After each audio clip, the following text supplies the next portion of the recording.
We had an amazing conversation off camera. One day we're going to put it up, but not today. Yeah. How's everything going, brother? It's going great. So how long have I known you, Milton? How long has it been? Probably going on over about 3 years now. Wow, man, nice. So just after COVID, right? Absolutely.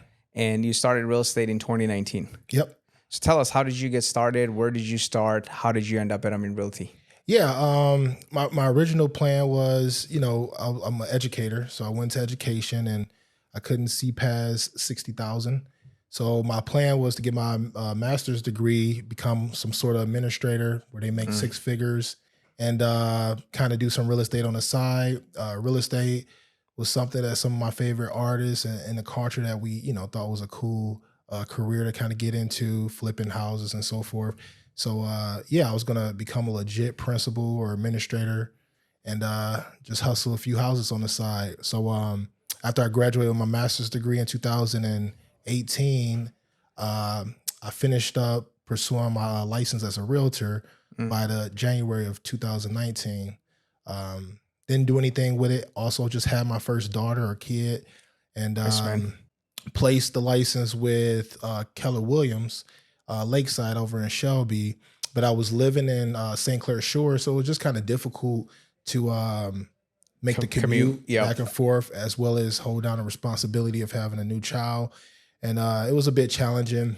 Also had my license, not my license, but also had an application in Indeed. So a lot of brokers would reach out to me or whatnot.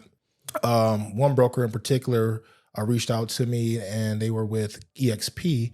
So I went over there and joined their team, learned a ton of things, and ended up parting ways just because I was still an educator. So I wasn't quite, it was a lot to kind of digest. Right. So I kind of realized that the mission that the team leader was on and where I was at was not aligning at the time. So not syncing. Yeah. So I kind of just parted ways and joined with another gentleman who had a small team to finish up with everything that I felt I needed to still get out of the initial, transaction handling of the business. Got what I needed from that person. Kind of felt in my gut that I didn't need anybody else holding my hand for the commission split that was negotiated. Okay. So I just took a risk and decided to reach out to the leaders of the brokerage. So the value was not there anymore or not needed anymore? I felt it wasn't needed anymore. Right. So I ended up just going 2020 by myself. Did a casual. Still at EXP, right? Yep, still at EXP. Did a casual $2 million in sales for the year. And one of my last transactions was with the Amin Realty agent. I found him to be super sharp. Some things that stuck out to me about him was his signature. Email signature? His email signature. Oh, nice, man. I know it sounds silly, but I was like, man, I want to get it. I want to go with this guy because it was email signature. It's email signature. Wow. Yeah. Fantastic. Yeah. And we got under contract because I was with EXP. It's a cloud-based brokerage. I didn't really have my own office. We ended up closing at Amin Realty. I thought the office to be super pristine and up to date and nice. And as I was complimenting the office, he invited me to join. Yeah. I didn't think that I didn't think that Amin Realty would be able to match what I had at EXP as far as commission splits and perks, but they superseded that. And here I am. Yes. And that time, to give credit to the agent, it's actually Jabel. That time he had no incentive to recruit anyone or attract anyone to Amin Realty. Absolutely. It's that just goes to show true believer. When you're actually getting something out of the product, the service, you want everyone to benefit out of it, right? Yeah. So that's a good mentality. So tell me, Milton, and I'll tell you why I asked this after you answer. So what was your first six-figure breakthrough? When did you actually make your first six-figure? Yeah, I made my first six figures in 2021. And it's crazy because at the beginning of that year, I couldn't really see myself doing so, but I had the passion, I had the drive, I had the will.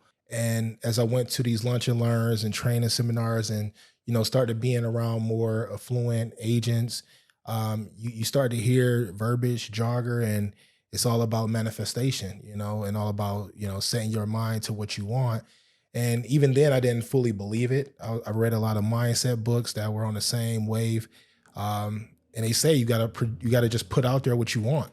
Right. And it was so crazy because just a little background story. I was a teacher, right? I remember being in the teacher lounge, and one of my colleagues, whose husband was a realtor, was talking about how he did 18,000 on a deal. Mm. And in my mind, I'm thinking like, wow, One deal. I felt jealous. I was like, man, that's so far fetched. Like, I don't know, it just made me feel sick. And that year, I think I did that. I doubled that. I tripled that. Yeah. You know, like that was just in real estate, that right? was just in real estate. You Yeah. know. So it was Milton, crazy. tell me, how important is six figure to you? Why is it important? That mark, was that something in your family that someone once said? Was there a story? Like, why is that six figure mark so important? That's a great question. I think the 6-figure mark was so important because that was the Before you go, Milton, Yeah. you know how I know it's important? Because I forgot, your Telegram or WhatsApp profile picture Yeah, for quite some time Absolutely. was your first 1099 from Amin Realty, Yeah. you know, well over six figures, right? Yeah. And that time I knew, for this man, this number is important. Otherwise, he would have put this up as if this was a message to someone. yeah, Like, absolutely. you see, I got this. I'm really curious. Yeah, and that's a really great question. I feel like that was just the cap of what I thought to be successful. Mm. You know, to be a millionaire in my mind, I had to be an NBA player, and you know, I was a high school or teenage athlete. Right. Didn't go pro, so you know, strangely, you know, that just kind of washed inside of my mentality. But I felt like there was a good chance I could make six figures because I've known, you know, administrators to make six figures, and I'm like, okay, I could do six figures. Right. You know, Is there anyone in your family, like close family, making six figures? yeah, Okay. and that's what it was. Like some of the people I look up to, they're, you know, 6-figure salary people, and that was just the cap of what I thought to be the end all be all. Yeah, fantastic, man. I was so proud. I remember exactly the year, and you were still full time in school teaching, and you made well over six figures with Realty, and those probably doubled the income of your last year, right, with the Yeah. other place. Yeah. It's you know, it was a very happy moment for us seeing that. But now, fast forward to now, you have quit your job, Yeah. and now you're full time into real estate. I remember I used to be, I wouldn't say anti quitting, but you were hesitant Yeah. quitting your primary bread and butter, which used to be teaching, and getting into full-time real estate. So how did you end up making that decision? I think it was just fate. Everything just lined up to kind of push me out of education. I'm not gonna say that I just, you know, was super brave to move forward, but one of the main things I would say is it was beginning to be too much. I had seen so much success in real estate that I knew I wouldn't just walk away from the industry. And but at the same token, a lot was tugging at me from being a father of 2 kids who were growing up and becoming more and more active and needing me more and demanding my attention, to having to show up at a school and be in front of students all day and give them everything that they possibly need, and come home, be a good husband, and also try to service my clients in real estate. So it was just beginning to be too much, and I'm not gonna get rid of my family, Yeah. you know. So, and it was like, So it was between the school job and real estate. exactly, it was between teaching and real estate. Nice, beautiful, man. So no, and you as a person, I know, Milton, you're very much involved with your family. You got a beautiful family. Thank you. So you know, it just goes to show, I don't know a lot of people who make six figures in real estate while having another job. So you're one of the many, you know, very few that I actually know, which is awesome. And now that, you know, after you quit, I can see the transition into actually using the systems, follow boss. You know, you're always in top 3 in our leaderboard when it comes to calling, texting, which again goes to show you always had the work ethic, had the energy to do it, but just time was the problem, was the issue. Now that you have more time, you're actually doing what you're supposed to do. So I want to transition a little bit into time management and life skills, right? Because I know you're one of the, you know, early birds. Sometimes we talk at 4 a.m., 4:30 a.m. You know, we have fun talks. I know you work out in the morning. So tell me a little bit about your morning routine before you start. Like, were you always like this, or there was also an incident that made you want to be a morning person? I was always like this. I just got a busy mind. I like to look at myself as a leader, and I'm always thinking about those who I responsible to protect or provide for. Being old, I was one of the oldest siblings of 7 kids, so Mm, I kind of had it naturally to like be a protector. And my mom kind of raised me that way to kind of look out for my younger siblings and so forth. So I will always just kind of have that the propensity to be woke right. and try to think of how to make today better than yesterday. Hmm. Um, but it became more prevalent. I want to say at one of the schools I worked at, there was a parapro, someone who worked and helped out the teacher in the classroom, older lady, and I was shocked to find out that she got up at 4 a.m. to go to the gym. Because at the Wow. time, I never heard of that. Like I thought it was crazy, but I'm also the type of person who likes a challenge. So I challenged myself to start getting up every morning. I would meet her at the gym and work out, and once you're there, you realize that everybody's not asleep at that time. It's its own little entity or world. So that's when the habit formed. I want to say that was around 2012. Absolutely, man. So there is always that one part in life, one Yeah. person, right, that actually shows you that path that you can take. So it's important to surround yourself with those people who can show you how to be better, how to become better leaders. So one thing you also do that I love, Milton, you're always participating in our chat group, always, giving good feedback, not just like yes, no. You're actually taking your time out, writing it out, helping new agents, being very resourceful. And I think, it goes a long way because it comes back. Another thing I love about you, Milton, you're actually a resourceful person. Like we have a sales group with 130 plus agents. You're always responding, helping new agents, and you're not giving a yes, no answer. You're actually giving them the reason why something is like that, right? The reasoning behind it. I love that. So that tells me, of course, you're an educator, but that tells me you're always like keeping yourself up to date, reading books, processing information because you have good information. So are you a book reader? What's your habit when it comes to books? Yeah, I like to read a lot of mindset books, and to kind of piggyback off what you said. There was this story when I was a kid. My wife will laugh if she hears this because I tell her all the time. But it was one of my younger siblings' birthday, and my mom had a pinata set up in the basement. Uh, And I think we all experienced this where you try to let the kids hit the pinata with the stick, and they're not making no headway. It's just it is what it is. yeah, So eventually, one of the adults have to just break it down right. and feed, pass the candy around. Correct. Well, I think I was probably 8 years old, and I've seen the pinata thing on movies or commercials or what have you, and I'm like, okay, this is a real pinata. This is a real moment, and the kids weren't breaking it. And when I saw I believe it was my godmother, rip it down and open it, I was like, that's not the way it go. Goes. Like Yeah. you Yeah. don't. That's not how you do it. And I remember her just being like, "What are you talking about?" Gave me a handful of candy. I went off in the corner, ate it, enjoyed it, went back. The candy was gone. And that moment sticks out to me because had I not been worrying about how or why the thing worked the way it does, I Mm. could have, got a little So bit you more were candy. always like that curiosity. Always curious. And I just treat everybody like that. So a lot of times I feel like when I hesitate to do something is not so much because I'm afraid, it's because I'm probably just overthinking it. So I always like to offer the why Right. when with answers. Right. This is why you do it, or this is how. Fantastic. Fantastic, brother. But to go answer your question about the book, actually one of my favorite books that I recommend to a lot of people, you recommended, actually bought me a gift. So I thank you in front of this camera for that, which was the 7 levels of Oh, communication. yes. And that really helped my career too, because, there's so many things you have to do to be a solid agent, but that book read like a novel, and it also helps you to kind of like structure your day.